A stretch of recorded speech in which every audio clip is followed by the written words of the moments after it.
Radio Tehran থেকে শুরু হচ্ছে বিশ্ব সংবাদ।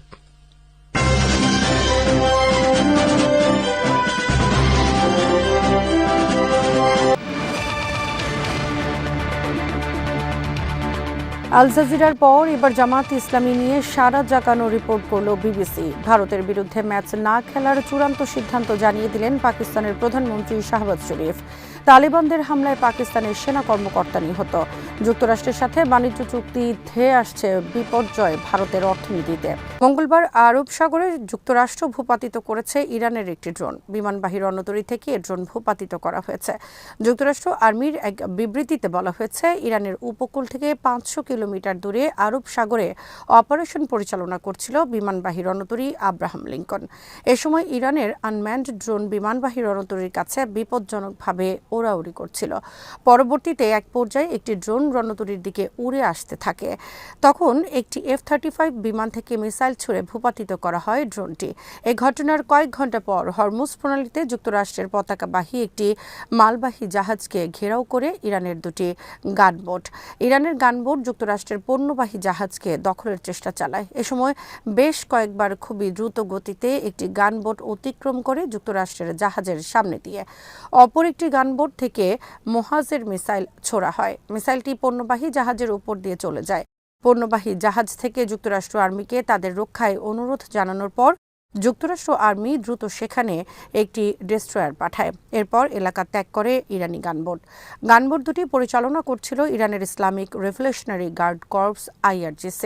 আগামী শুক্রবার তুরস্কের ইস্তানবুলে ইরান যুক্তরাষ্ট্র আলোচনায় বসার কথা রয়েছে চলমান উত্তেজনা নিরসন উপলক্ষে। এই আলোচনায় মিশর, তুরস্ক, পাকিস্তান, সৌদি আরব, সংযুক্ত আরব আমিরাত, কাতার, ওমানের পররাষ্ট্রমন্ত্রীদের যোগ দেওয়ার কথা রয়েছে। আলোচনার আগে আরব সাগর ও হরমুজ প্রণালীতে মঙ্গলবারের ঘটনা নতুন করে দুই দেশের মধ্যে উত্তেজনা ছড়িয়েছে। গত সপ্তাহে যুক্তরাষ্ট্র আরব সাগরে মোতায়েন করে একটি পূর্ণাঙ্গ ক্যারিয়ার স্ট্রাইক গ্রুপ। বিমানবাহী রণতরীর নেতৃত্বে মোতায়েনকৃত এই নৌবহর সম্পর্কে ট্রাম্প বলেন, তাদের এই নৌবহর ভেনিজুয়েলায় পাঠানো নৌবহরের চেয়েও অনেক শক্তিশালী। ইরান যদি তাদের সাথে আলোচনায় না বসে তাহলে তাদের বিরুদ্ধে হামলা করা হবে। প্রতিরক্ষা বিষয়ক নতুন একটি চুক্তি স্বাক্ষর করেছে জাপান ও বাংলাদেশ। চুক্তি অনুযায়ী জাপান বাংলাদেশকে প্রতিরক্ষা সরঞ্জাম ও প্রতিরক্ষা বিষয়ক প্রযুক্তি হস্তান্তর করবে। মঙ্গলবার বাংলাদেশের পক্ষে বাংলাদেশ সেনাবাহিনীর principal staff officer lieutenant general SM Kamrul Hasan এবং জাপানের পক্ষে ঢাকায় নিযুক্ত জাপানের রাষ্ট্রদূত সাইদা শিনিচি চুক্তিতে স্বাক্ষর করেন। প্রকাশিত প্রতিবেদনে বলা হয়েছে, দুই দেশের দীর্ঘ বন্ধুত্বের ক্ষেত্রে নতুন এই চুক্তি কৌশলগত অংশীদারিত্বের ক্ষেত্রে একটি মাইলফলক। নতুন এই চুক্তির ফলে বাংলাদেশ সেনাবাহিনীর আধুনিকায়নের ক্ষেত্রে ভূমিকা পালন করবে জাপান। একই সাথে আন্তর্জাতিক অঙ্গনে শান্তি মিশনে বাংলাদেশ সেনাবাহিনীর সুনাম ও দক্ষতা বৃদ্ধির ক্ষেত্রেও ভূমিকা পালন করবে জাপান। বাংলাদেশ সরকার গত সপ্তাহে চট্টগ্রামের মিরসরাইয়ে 850 একর জমি বরাদ্দ করেছে প্রতিরক্ষা শিল্প পার্ক স্থাপনের জন্য। ইতোমধ্যে চীন, পাকিস্তান, তুরস্ক, ইতালি, দক্ষিণ কোরিয়া এখানে বাংলাদেশের সাথে যৌথ সমরাস্ত্র শিল্প স্থাপনে আগ্রহ প্রকাশ করেছে। এর ফলে বাংলাদেশ আগামী কয়েক বছরের মধ্যে এখানে নির্মিত অস্ত্র বিক্রি করতে পারবে আন্তর্জাতিক বাজারে। এদিকে বাংলাদেশ কোস্টগার্ডে যুক্ত হয়েছে গ্রাউন্ড কন্ট্রোল স্টেশন পরিচালিত অ্যাডভান্সড নজরদারি ড্রোন সিস্টেম। অস্ট্রেলিয়া থেকে আনা 12টি ড্রোন যুক্ত করা হয়েছে এ সার্ভিলেন্স সিস্টেমে। এছাড়া যুক্ত করা হয়েছে বেশ কয়েকটি লাইফ জ্যাকেট সমন্বিত স্পিডবোট। এর ফলে বাংলাদেশ কোস্ট গার্ডের সক্ষমতা যেমন বৃদ্ধি পেয়েছে, তেমনি সুরক্ষিত হবে বাংলাদেশের সমুদ্র সীমা সহ উপকূল ভাগ। বাংলাদেশের বিশাল উপকূল রেখার নিরাপত্তা বিষয়ে রিয়েল টাইম তথ্য পাবে এরিয়াল ড্রোন সিস্টেমের মাধ্যমে। এছাড়া জাপানের সহায়তায় শীঘ্রই বাংলাদেশ কোস্ট গার্ডে যুক্ত হতে যাচ্ছে একাধিক মাল্টিরোল রেসপন্স ভেসেল ও টহল জাহাজ। লিবিয়ার সাবেক প্রেসিডেন্ট কর্নেল গাদ্দাফির পুত্র সাইফ আল ইসলাম গাদ্দাফিকে গুলি করে হত্যা করা হয়েছে। সাইফ আল ইসলামের আইনজীবী জানিয়েছে, 4 জনের একটি কমান্ডো টিম জিনতান শহরে একটি বাড়িতে তাকে হত্যা করেছে। 1969 সাল থেকে 2011 সাল পর্যন্ত লিবিয়া শাসন করেন কর্নেল গাদ্দাফি। 2011 সালে গণঅভ্যুত্থানে নিহত হন তিনি। দীর্ঘ শাসনামলে বিরোধী দমনের ক্ষেত্রে গুম, খুন, অপহরণ, গ্রেফতার, দমনপীড়নের পথ অবলম্বন করেন গাদ্দাফি। গাদ্দাফি। মানবতা বিরোধী এসব অনেক অপরাধের সহযোগী হিসেবে লিবিয়ায় কুখ্যাত আর ভীতিকর এক নেতায় পরিণত হন গাদ্দাফি পুত্র সাইফ আল ইসলাম। 2015 সালে লিবিয়ার আদালত তাকে মৃত্যুদণ্ড দেয়, তবে 2 বছর পর তাকে সাধারণ ক্ষমার আওতায় মাফ করা হয় এবং তিনি মুক্তি পান। এরপর আবার তিনি লিবিয়ার রাজনীতিতে সক্রিয় হয়ে ওঠার চেষ্টা করেন, ফলে লিবিয়ার একটি বিদ্রোহী বাহিনী তাকে আটক করে গত 6 বছর ধরে বন্দী করে রাখে। বন্দী অবস্থায় একটি কমান্ডো হামলায় মঙ্গলবার নিহত হলেন তিনি। তবে কারা তাকে হত্যা করেছে সে ব্যাপারে এখনও দায় স্বীকার করেনি কেউ। মানব ইতিহাসের সবচেয়ে চাঞ্চল্যকর আর কলঙ্কিত ঘটনায় পরিণত হয়েছে অ্যাপস্টিন যৌন কেলেঙ্কারির ঘটনা। চলতি সপ্তাহে যুক্তরাষ্ট্র আদালত এ ফাইল প্রকাশের পর গোটা বিশ্বজুড়ে ভূমিকম্প পরিস্থিতির সৃষ্টি হয়েছে। পশ্চিমা দুনিয়ার তথাকথিত সভ্যতার মুখোশের আড়ালে হায়েনার চেয়েও ভয়ঙ্কর আর পৈশাচিক চেহারা বের হয়ে এসেছে যুক্তরাষ্ট্রসহ বিভিন্ন দেশের রাষ্ট্রনায়ক, প্রভাবশালী রাজনীতিবিদ, ব্যবসায়ী সহ বিভিন্ন অঙ্গনে বিশ্ব মাতানো সেলিব্রিটিদের। যুক্তরাষ্ট্রের প্রেসিডেন্ট ডোনাল্ড ট্রাম্প, সাবেক প্রেসিডেন্ট বিল ক্লিন্টন, ব্রিটেনের রাজা চার্লসের ভাই প্রিন্স অ্যান্ড্রু, বিশ্ব ধনকুবের বিল গেটস, এলন মাস্ক সহ এমন অনেকের নাম রয়েছে অ্যাপস্টিন ফাইলে, যাদের গোটা বিশ্বব্যাপী রয়েছে অগণিত ভক্ত আর অনুরাগী। কিন্তু অ্যাপস্টিন ফাইলে তাদের নামের পাশে এমন সব বিভৎসতার সাথে জড়িত থাকার বিবরণ রয়েছে যা ছিল তাদের ভক্তদের জন্য কল্পনারও বাইরে। নারী ও শিশুদের উপর পরিচালিত পৈশাচিক বিকৃত যৌনতার যেসব বিবরণ রয়েছে তা অবিশ্বাস্য মনে হলেও বাস্তবে এটাই এখন সত্য। এসব বিবরণ পড়ার পর এটা পরিষ্কার যে মানুষ যাদেরকে দীর্ঘদিন ধরে মানুষ হিসেবে দেখে আসছে তারা আসলে মানুষের মতো দেখতে ভয়ঙ্কর দানব ছাড়া আর কিছুই নয়। প্রকাশ হয়ে পড়েছে পশ্চিমাদের তথাকথিত মানবাধিকার, নারী ও শিশুদের নিয়ে ভণ্ডামির চিত্র। যুক্তরাষ্ট্রের প্রায় 1 দশক ধরে আলোচনায় ছিল জেফরি অ্যাপস্টিন এর যৌন কেলেঙ্কারির ঘটনা। এই যৌন কেলেঙ্কারির সাথে শুরু থেকেই প্লেবয় খ্যাত ব্যবসায়ী ডোনাল্ড ট্রাম্পের নাম জড়িত। এ বিতর্ক থাকা সত্ত্বেও তিনি দেশটির প্রেসিডেন্ট নির্বাচিত হয়েছেন এবং এর ফলে অ্যাপস্টিন যৌন কেলেঙ্কারির ঘটনা নতুন মাত্রা পায়।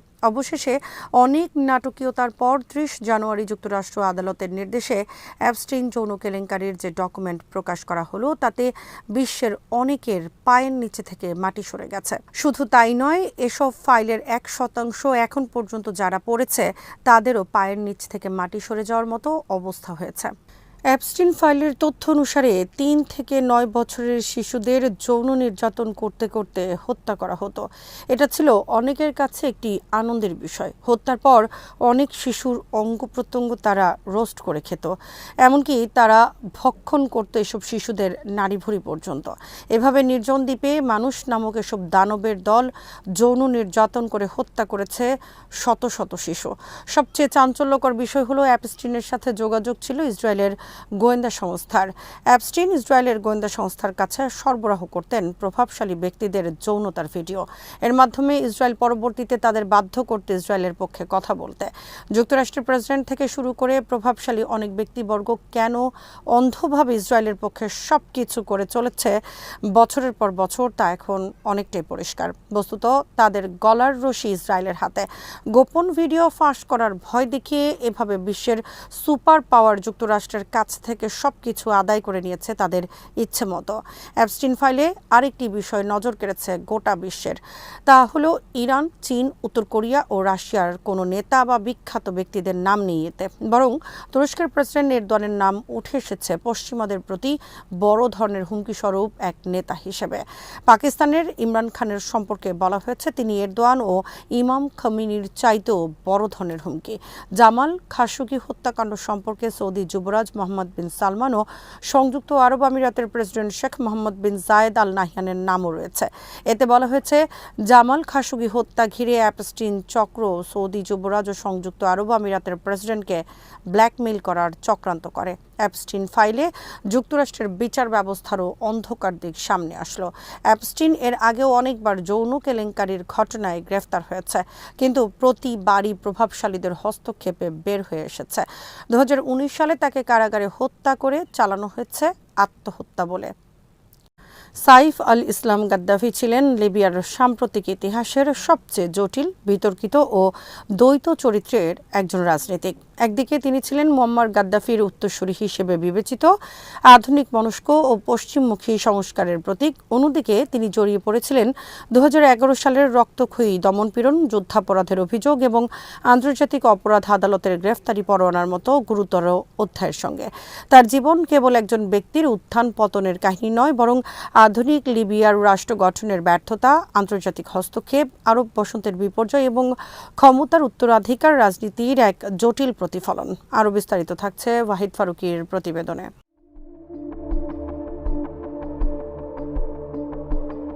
1972 সালে জন্ম নেয়া সাইফ আল ইসলাম ছিলেন মুয়াম্মার গাদ্দাফির দ্বিতীয় পুত্র। ছোটবেলা থেকেই তিনি অন্য ভাইদের তুলনায় আলাদা হিসেবে পরিচিত ছিলেন। যেখানে গাদ্দাফির শাসন ব্যবস্থা ছিল কট্টর, কর্তৃত্ববাদী এবং অস্বচ্ছ, সেখানে সাইফ আল ইসলাম নিজেকে উপস্থাপন করেছিলেন শিক্ষিত, যুক্তিবাদী এবং সংস্কারমুখী একজন নেতা হিসেবে। তিনি পশ্চিমা শিক্ষা ব্যবস্থায় গড়ে ওঠেন এবং দীর্ঘ সময় ইউরোপে কাটান। এই আন্তর্জাতিক পরিবেশই তাকে বাবার কঠোর ভাবমূর্তির বিপরীতে এক ধরনের গ্রহণযোগ্য মুখ হিসেবে গড়ে তোলে।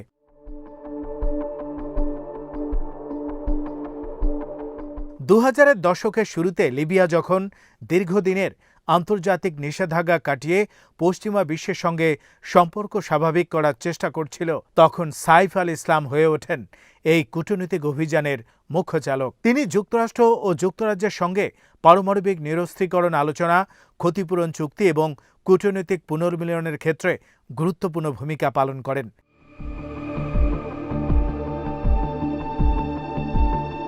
লকারবি বিস্ফোরণ, বার্লিন নাইট ক্লাবে হামলা এবং ইউটিএ ফ্লাইট 772-এর ঘটনায় ক্ষতিগ্রস্ত পরিবারগুলোর সঙ্গে ক্ষতিপূরণ আলোচনায় তার উপস্থিতি তাকে আন্তর্জাতিক পরিসরে পরিচিত করে তোলে। এসব উদ্যোগে তিনি এমন একজন নেতার ভাবমূর্তি নির্মাণ করেন যিনি পুরনো শত্রুতা ভুলে বাস্তববাদী সমঝোতার পথে হাঁটতে আগ্রহী।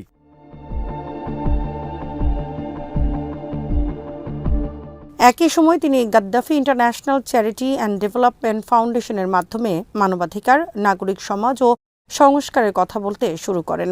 রাজনৈতিক বন্দীদের মুক্তি, সংবাদ মাধ্যমের ওপর কিছুটা স্থিতিশীলতা এবং অর্থনৈতিক সংস্কারের প্রতিশ্রুতি দিয়ে তিনি লিবিয়ার ভেতরে এক নতুন প্রত্যাশার জন্ম দেন। অনেক লিবীয়, বিশেষ করে শহুরে মধ্যবিত্ত ও তরুণ প্রজন্ম তাকে ভবিষ্যতের নেতা হিসেবে দেখতে শুরু করে। পশ্চিমা বিশ্লেষকরাও তাকে প্রায়ই রিফর্মার প্রিন্স বলে আখ্যা দেন। এই ভাবমূর্তির চূড়ান্ত প্রতীক ছিল তার শিক্ষা। 2008 সালে তিনি লন্ডন স্কুল অফ ইকোনমিক্স থেকে পিএইচডি ডিগ্রি অর্জন করেন।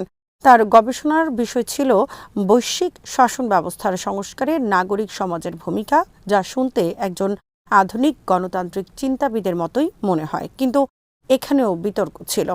এলএসই পরে সমালোচনার মুখে পড়ে গাদ্দাফি পরিবারের সঙ্গে আর্থিক সম্পর্ক রাখার জন্য, বিশেষ করে সাইফ আল ইসলামের ফাউন্ডেশনের কাছ থেকে বড় অঙ্কের অনুদান গ্রহণের কারণে। ফলে তার একাডেমিক সাফল্য প্রশ্নবিদ্ধ হয়ে পড়ে এবং এটি তার দ্বৈত চরিত্রের আরেকটি দিক উন্মোচন করে।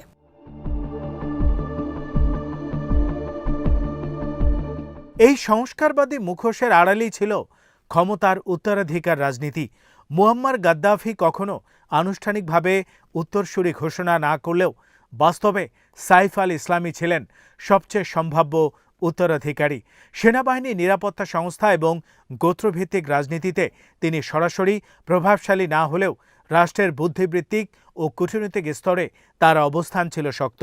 অনেকের মতে গাদ্দাফি তার শাসন ব্যবস্থাকে ধীরে ধীরে রূপান্তরিত করে ছেলের হাতে তুলে দেওয়ার পরিকল্পনায় করছিলেন।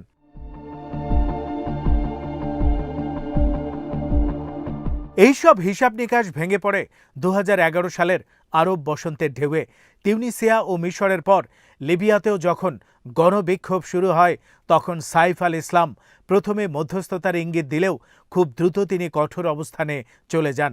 তার টেলিভিশন ভাষণ, যেখানে তিনি গৃহযুদ্ধ ও রক্তপাতের হুমকি দেন, সেই সংস্কারবাদী ভাবমূর্তিকে মুহূর্তের মধ্যে ভেঙে দেয়। এই সময় তার বিরুদ্ধে সহিংস দমন পীড়নে সরাসরি ভূমিকা রাখার অভিযোগ ওঠে।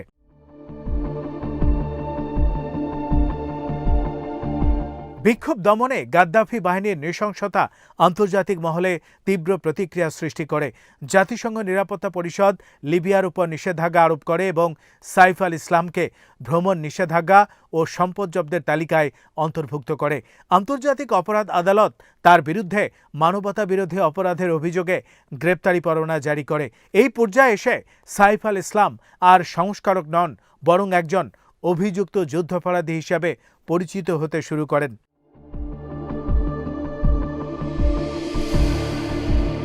ন্যাটো হস্তক্ষেপ লিবিয়ার সংকটকে আরও গভীর করে তোলে। 2011 সালের মার্চে ন্যাটো বিমান হামলা শুরু হলে গাদ্দাফি শাসনের পতন অনিবার্য হয়ে ওঠে।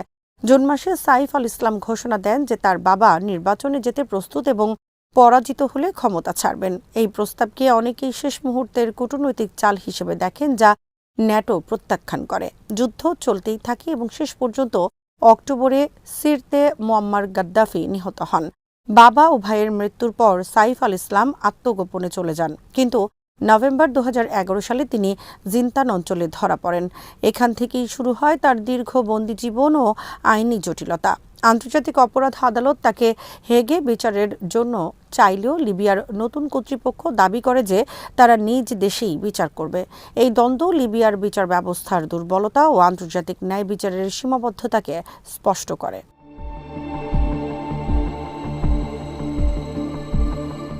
জিনতানে আটক অবস্থায় সাইফ আল ইসলামের বিচার শুরু হয়, কিন্তু তিনি ত্রিপোলির আদালতে সরাসরি হাজির হতে পারেননি। ভিডিও লিঙ্কের মাধ্যমে শুনানি হয়। 2015 সালে তার অনুপস্থিতিতে তাকে মৃত্যুদণ্ড দেয়া হয়। এই রায় আন্তর্জাতিক মহলে ব্যাপক সমালোচনার জন্ম দেয়। অনেক মানবাধিকার সংগঠন বলেছিল এটি ন্যায় বিচারের চেয়ে প্রতিশোধের রাজনীতি বেশি প্রতিফলিত করেছে। একই সময়ে আন্তর্জাতিক অপরাধ আদালত তার গ্রেপ্তারি পরোয়ানা বহাল রাখে, ফলে তার আইনি অবস্থান আরও জটিল হয়ে ওঠে।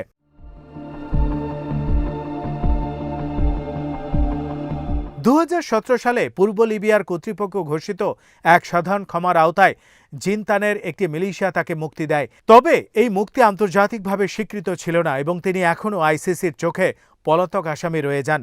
মুক্তির পর দীর্ঘ সময় তিনি প্রকাশ্যে আসেননি। এই নিঃশব্দ সময়টা তার রাজনৈতিক ভবিষ্যৎ পুনর্গঠনের প্রস্তুতির পর্ব।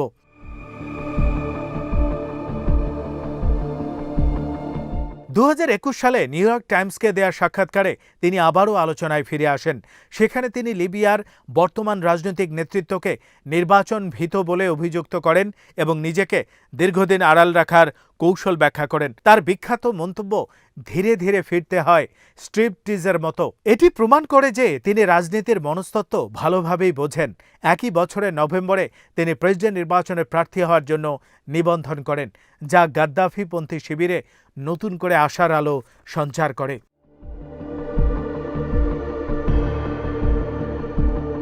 তার এই প্রত্যাবর্তন প্রমাণ করে যে লিবিয়ার সমাজ এখনও পুরোপুরি গাদ্দাফি অধ্যায় অতিক্রম করতে পারেনি।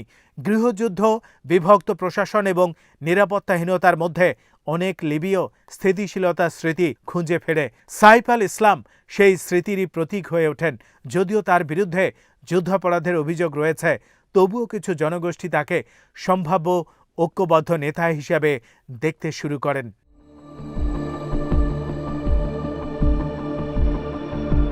এই দ্বৈততা, একদিকে অভিযুক্ত অপরাধী, অন্যদিকে সম্ভাব্য ত্রাতা, সাইফ আল ইসলামের রাজনৈতিক পরিচয়ের মূল বৈশিষ্ট্য। তার জীবন দেখায় কিভাবে একটি রাষ্ট্রের ভাঙনের মধ্যে ব্যক্তিগত রাজনৈতিক পুঁজি নতুনভাবে গড়ে ওঠে। তার হত্যার খবর, যা পশ্চিম লিবিয়ার জিনতানে ঘটেছে বলে দাবি করা হচ্ছে, যদি সত্য হয় তবে এটি লিবিয়ার অস্থির রাজনীতিতে আরেকটি রক্তাক্ত অধ্যায় যোগ করবে। সাইফ আল ইসলামের মৃত্যু কেবল একজন ব্যক্তির অবসান নয়, এটি গাদ্দাফি উত্তরাধিকার রাজনীতির সম্ভাব্য চূড়ান্ত পর্ব। তার জীবনের প্রতিটি ধাপে যে দ্বন্দ্ব, বিতর্ক ও বৈপরীত্য ছিল, তা লিবিয়ার রাষ্ট্র ও সমাজের ভেতরের গভীর সংকটেরই প্রতিফলন। তিনি কখনো সংস্কারের প্রতীক, কখনো দমন পীড়নের মুখ, কখনো আন্তর্জাতিক কূটনীতিক, কখনো যুদ্ধাপরাধের অভিযুক্ত। এই কারণেই সাইফ আল ইসলাম গাদ্দাফি শুধু একজন ব্যক্তি নন, তিনি লিবিয়ার আধুনিক ইতিহাসের এক জীবন্ত উপমা। আল জাজিরার পর এবার বাংলাদেশের জামাতি ইসলামী নিয়ে আলোচিত একটি রিপোর্ট করেছে লন্ডনের বিবিসি ওয়ার্ল্ড সার্ভিস। বুধবার সকালে বিবিসি অনলাইনে প্রকাশিত খবরে বলা হয়েছে, বাংলাদেশের সবচেয়ে বড় দল বিএনপি আওয়ামী লীগের স্থান পূরণের চেষ্টা করছে। ছাত্রদের নতুন দল এনসিপির অভিজ্ঞতা কম, তাই অনেকে এখন জামাতের প্রতি ঝুঁকে পড়েছে।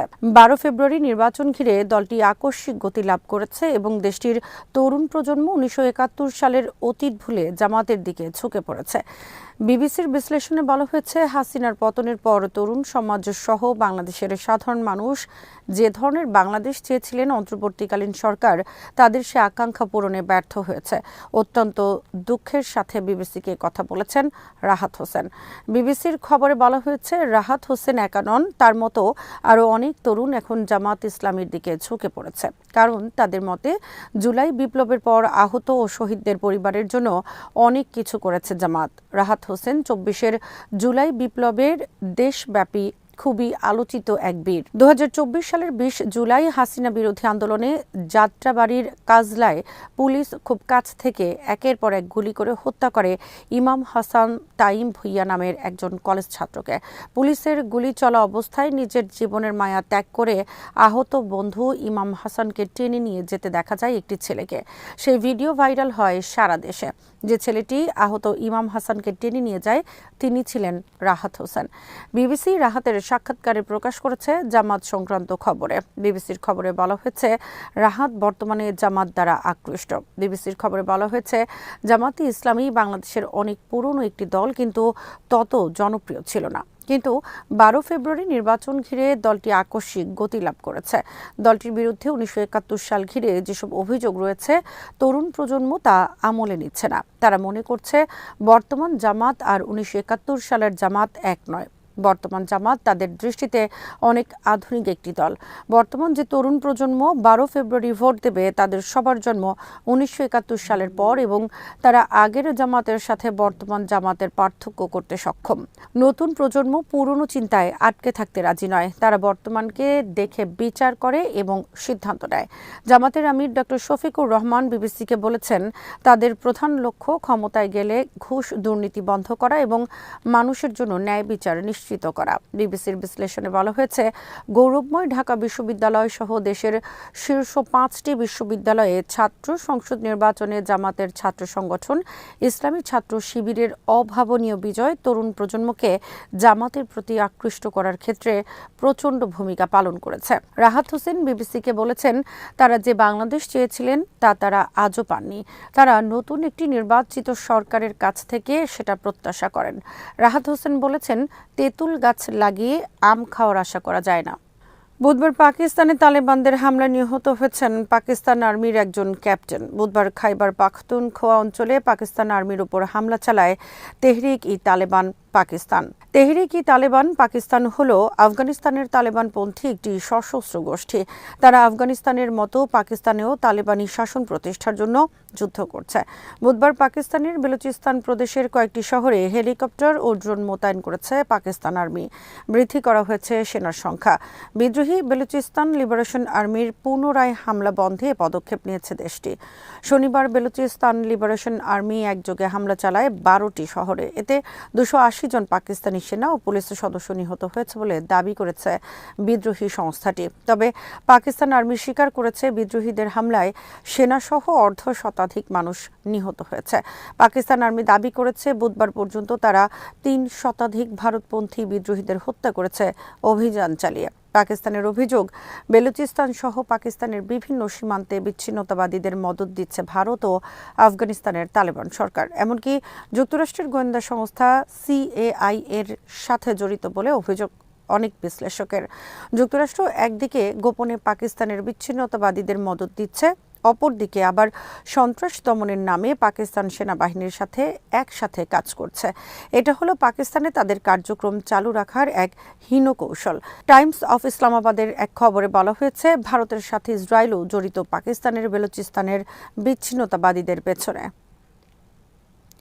টি-20 বিশ্বকাপে পাকিস্তান ভারতের সঙ্গে ম্যাচ না খেলার চূড়ান্ত সিদ্ধান্ত ঘোষণা করেছে বুধবার। পাকিস্তানের প্রধানমন্ত্রী শাহবাজ শরীফ বুধবার দেশটির মন্ত্রিপরিষদ বৈঠকে স্পষ্ট করে বলেছেন, পাকিস্তান ভারতের বিরুদ্ধে খেলবে না বিশ্বকাপে। পাকিস্তান এই বিষয়ে যে সিদ্ধান্ত নিয়েছে তা সঠিক। তিনি বলেন, আইসিসিকে ব্যবহার করে ভারত বাংলাদেশের বিরুদ্ধে অবিচার করেছে এবং এক্ষেত্রে পাকিস্তান পুরোপুরি বাংলাদেশের পক্ষে দাঁড়িয়েছে।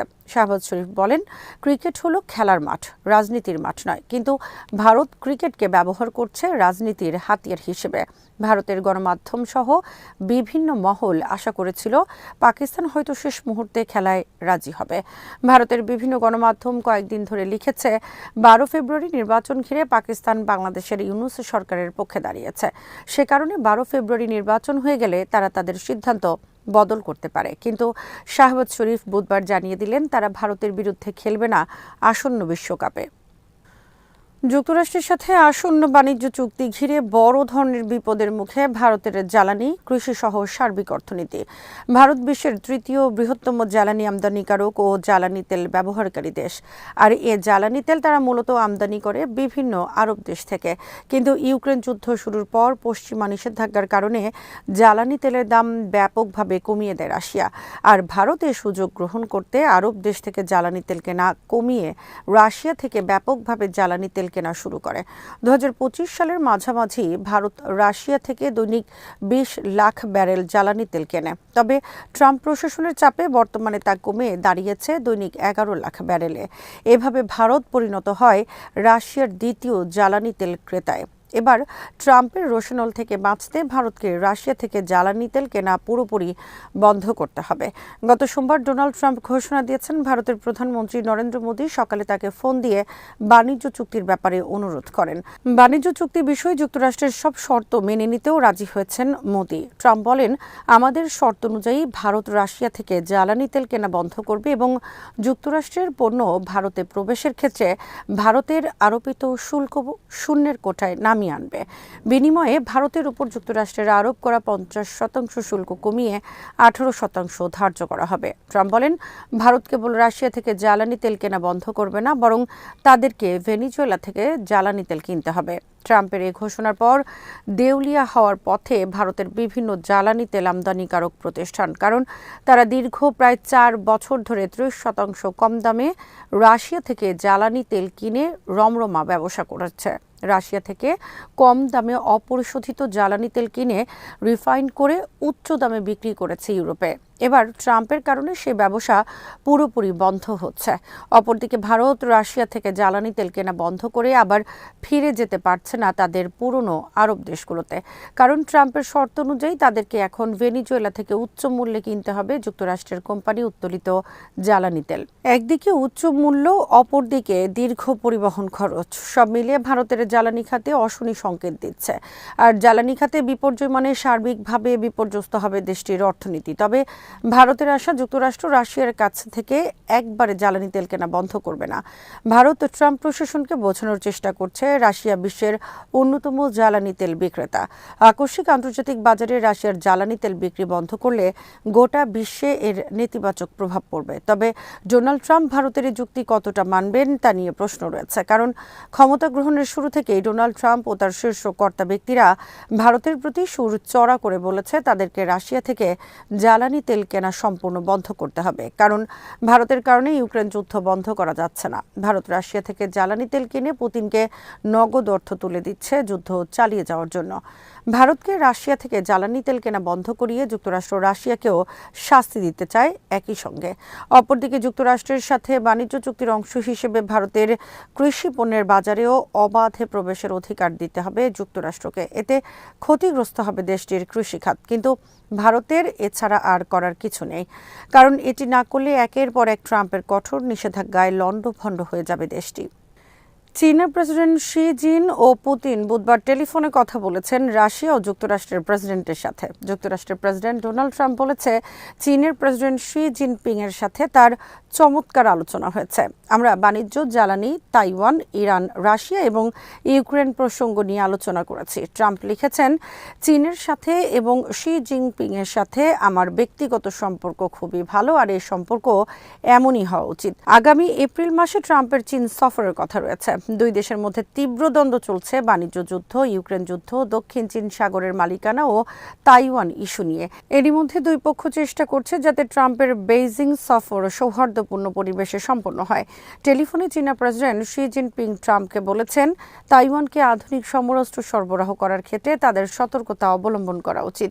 চীনা পররাষ্ট্র মন্ত্রণালয়ের বিবৃতিতে বলা হয়েছে, দুই দেশের মধ্যে সম্পর্কের ক্ষেত্রে সবচেয়ে গুরুত্বপূর্ণ বিষয় হল তাইওয়ান। তাইওয়ান চীনের অংশ এবং চীন অবশ্যই সার্বভৌমত্ব ও ভৌগোলিক অখণ্ডতা প্রশ্নে কোনো ছাড় দেবে না, আর তাইওয়ানকে চীন থেকে আলাদা হতে দেবে না। গত ডিসেম্বর মাসে যুক্তরাষ্ট্র তাইওয়ানের কাছে $11 বিলিয়ন সমরাস্ত্র বিক্রির অনুমোদন দিয়েছে। শ্রোতা বন্ধুরা, বিশ্ব সংবাদে এই ছিল আমাদের সর্বশেষ আয়োজন। সঙ্গে থাকার জন্য আপনাদের সবাইকে অসংখ্য ধন্যবাদ।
घोषित कर दिया।